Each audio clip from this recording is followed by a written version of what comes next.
Hello and welcome to this week on Drinking with Tea.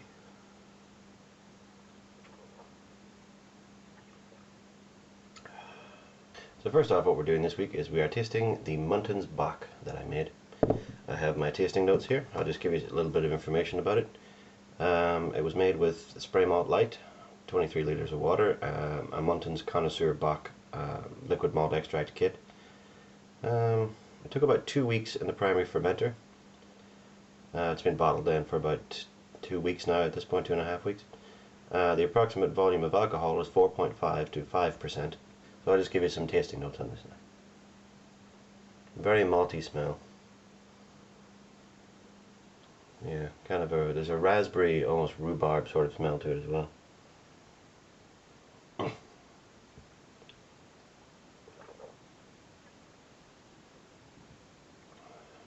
Very malty on the taste. Fairly low bitterness, say like a middle bitterness, with a fruit after. I mentioned last week that I was getting a brewing notebook, and this is the notebook,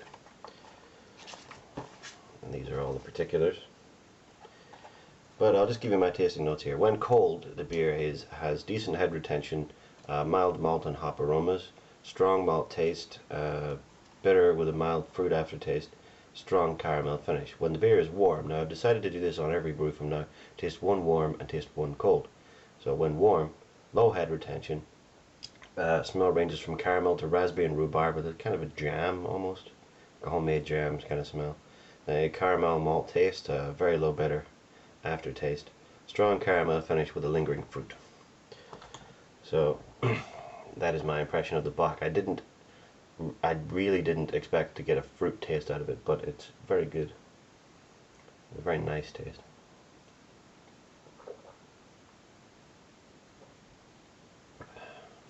Very low head retention. It took about a minute for almost the entire head to fall into the beer, and there's very little left now. In terms of color, it is a very dark color, very red, brownish. Almost verging on purple. I'm just putting it in front of my lamp here to get the colors of it. But it looks almost black here, and that's pretty accurate.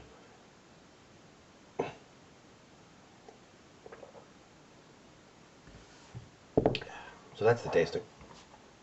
On to this week in brewing.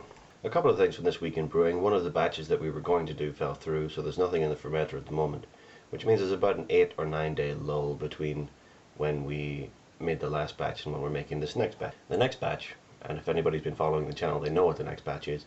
It is either going to be a Scottish Heavy or a Canadian Blonde. Now, I did the voting on this, and unfortunately the two videos were tied with 7 likes apiece. So as a tiebreaker, I'm going to take the views, and the Canadian Blonde had 69 views, while the Scottish Heavy had 56. So that means that the next brew that we're doing will be the Cooper's Canadian Blonde Lager. So we've got the Bock, which is very good. I mean, I don't know if I would brew it a lot, but being the 4.5% that it is, it's very drinkable and a kind of a complicated, flavorful beer. So I might make it again. It's apparently a German special occasion beer, like a Christmassy Easter kind of beer. So I think maybe every Christmas I'll make up one of these because it's very good. Next week I'll be coming out with videos of me making the Canadian Blonde, so look forward to those. I've changed the way I do the extract kits somewhat by adding the sugar first and things like that, so I'll show the whole process again, and hopefully it'll go a lot better than when we brewed this, when I dropped the lid into the fermenter. But it produced no ill effect. So next week, the Canadian Blonde. I'll talk a little bit more about the notebook, and I think that's it. Oh, a shout out, by the way. A guy who's been really helping me along with my tasting of beer is Beer Goggles Reviews. I'll throw an annotation on that poster back there, and I'll put a link down in the description so that you can go check out his videos. He makes some astounding beer reviews. Really worth watching. So this one is for Beer Goggles Reviews. And to all of you out there, happy brewing.